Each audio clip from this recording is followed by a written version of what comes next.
Now, the US presidential election is fast approaching and Kamala Harris is finally out and about doing interviews.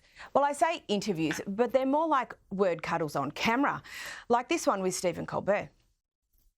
You first became the nominee and named Tim Walz as your vice president nominee.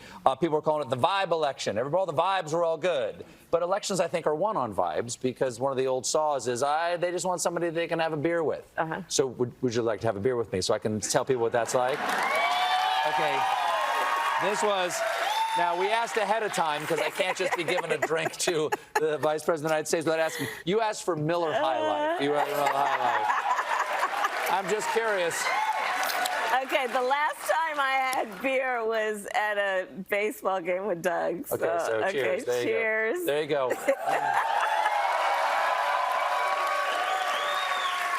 Ooh. That tastes like the beautiful city of Milwaukee, Wisconsin. Champagne and beers. Give me strength, hardly hard-hitting. Or this one with The View. Would you have done something differently than President Biden during the past 4 years? There is not a thing that comes to mind in terms of, and I've been a part of most of the decisions that have had impact. Yeah. The work that we have done, for example, capping the cost of insulin at $35 a month for our seniors is something I care deeply about allowing Medicare to negotiate drug prices. Yes. And bring the cost of prescription medication down for seniors, but my intention is to expand that for all Americans. The work we have done to invest in American industries, whether it be in terms of manufacturing and creating almost 800,000 new jobs around manufacturing, those were all a shared priority. Nothing she would have done differently, huh? Not the wide open southern border, spiking illegal immigration, the flood of fentanyl, or the withdrawal from Afghanistan. Interesting flex. I assume she's just hoping the audience isn't that politically engaged and hasn't noticed the fact their standard of living in the US has nosedived in the last 3 years. But to be fair, in the interview Kamala Harris did with 60 Minutes, there were parts where she was pressed for answers, and it just shows her lack of match fitness.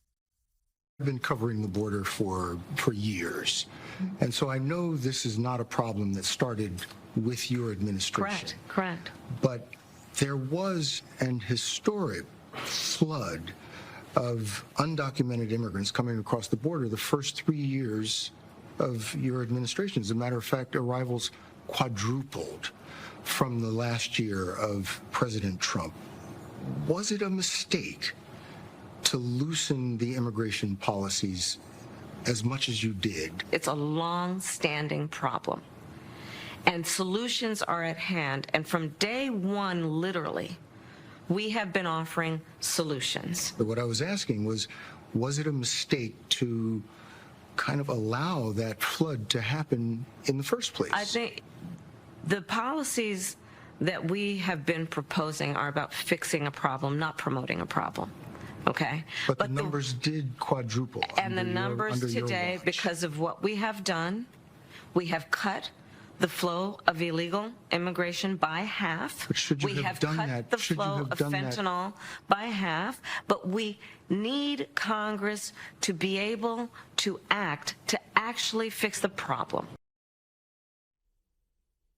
That was untidy. I love how it's now all Congress's fault. Anyway, that said, one savvy observer, they noticed this. But it seems that Prime Minister Netanyahu is not listening. Well, Bill, the work that we have done has resulted in a number of movements in that region by Israel that were very much prompted by or a result of many things, including our advocacy for what needs to happen in the region. But it seems that Prime Minister Netanyahu is not listening. We're not going to stop pursuing what is necessary for the United States to be clear about where we stand on the need for this war to end. That looks like a big miss. James, you're a producer. How does that even happen?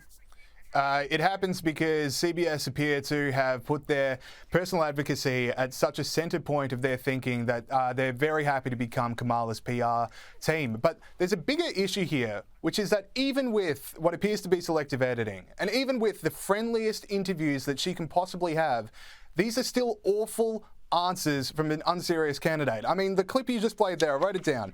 The work we have done has resulted in movements. That sounds like an AI-generated LinkedIn influencer. And you also played the View clip and the Colbert clip. And I thought that View clip was very telling because she's asked very clearly, what would you have done differently in the last 4 years? Now, keep in mind, Kamala Harris is trying to put herself as the change candidate. Her phrase is, we can't go back. Now, for her to say that she wouldn't have done anything differently over the last 4 years is a complete reversal of that entire thinking. So she's given a couple of hours to reassess, okay, what else do I want to say? What else would I have done? And she goes on Stephen Colbert and she's asked again, what would you have done differently? And she still can't come up with anything. It is mind-boggling how bad she is at friendly interviews. The thing is there, I suppose, James, is, you know, she's trying to pitch herself almost as if she's been in opposition and she's going to be new and different. When you say things like, I wouldn't have done anything differently and I was involved in that decision making, it becomes very, very difficult then to try and frame yourself as this new fresh face. Darren, as James said, look, she's not great at interviews. She can do the fluff, but I thought it was really interesting. Her face, she just looks terrified when someone presses her. She really does. I mean, this is kind of her version of Biden's 2020 basement campaign. Safe appearances, feel-good vibes, kind of vague generalities and platitudes. It worked for a time in reassuring the Democrats after they were so demoralized by what was happening with Biden towards the end there. But it's clearly not working anymore. You know, you're seeing in the battleground states that Trump is starting to make some gains.